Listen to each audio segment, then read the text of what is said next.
L'actualité internationale en 5 minutes chrono, c'est l'heure de votre Flash Info sur Al24 News.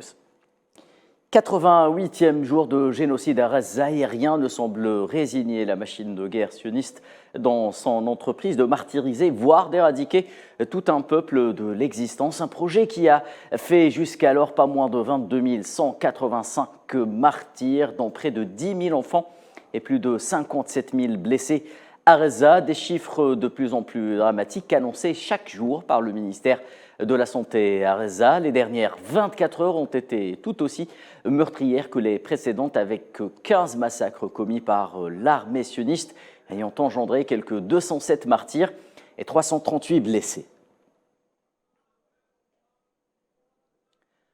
Je vous le disais à l'instant, rien ne semble dissuader l'entité sioniste d'arrêter son entreprise génocidaire à Gaza. Ce mardi encore, plusieurs régions ont été la cible de bombardements en tout genre de la part des forces de l'armée d'occupation sioniste. C'est notamment le cas à Khan Younes et au centre de Gaza, où pas moins de 70 Palestiniens sont tombés en martyrs en moins de 24 heures.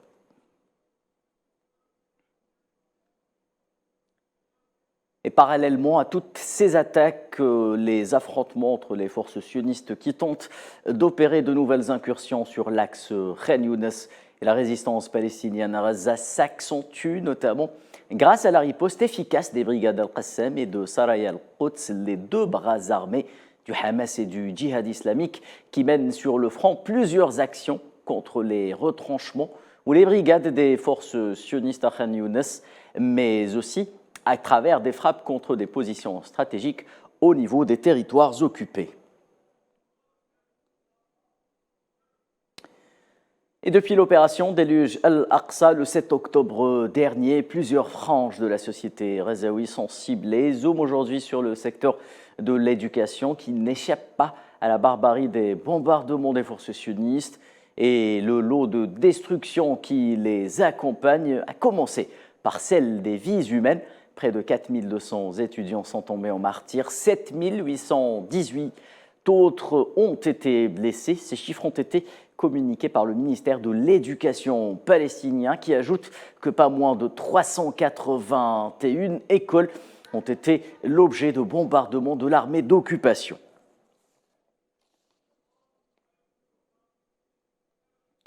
Et puis retour également sur cette nouvelle tentative sioniste d'engager l'ancien Premier ministre britannique Tony Blair dans un projet de déplacement forcé massif des Palestiniens en dehors de Gaza.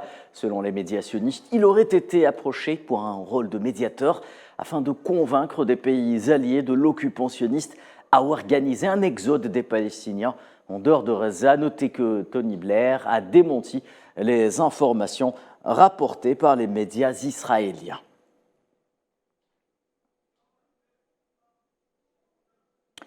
Et puis direction la Cisjordanie où 4 Palestiniens sont tombés en martyrs dès l'aube de ce mardi sous les balles des forces sionistes dans la ville de Azzouna Qalqilia. Les jeunes Walid Esmail Radouane, 18 ans, Qusay Jamal Salim Salah, 21 ans, Iyad Ahmed Mustafa Shabita, 22 ans, et Mohamed Abdel Fattah Uthman Radouane, 26 ans, ont été en effet tués lors des affrontements qui ont éclaté avec les forces d'occupation sionistes après que celles-ci aient pris d'assaut la ville et tiré des balles réelles. « 2024, une année que l'Algérie entame de la meilleure des manières sur le plan international.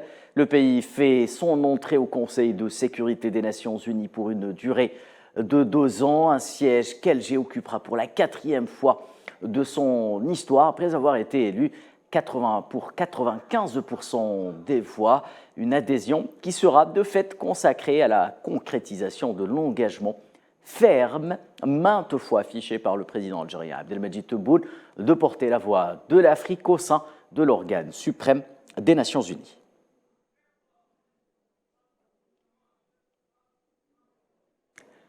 C'est la fin de ce Flash Info. Rendez-vous dès 19h pour une page complète de l'information sur Al24 News.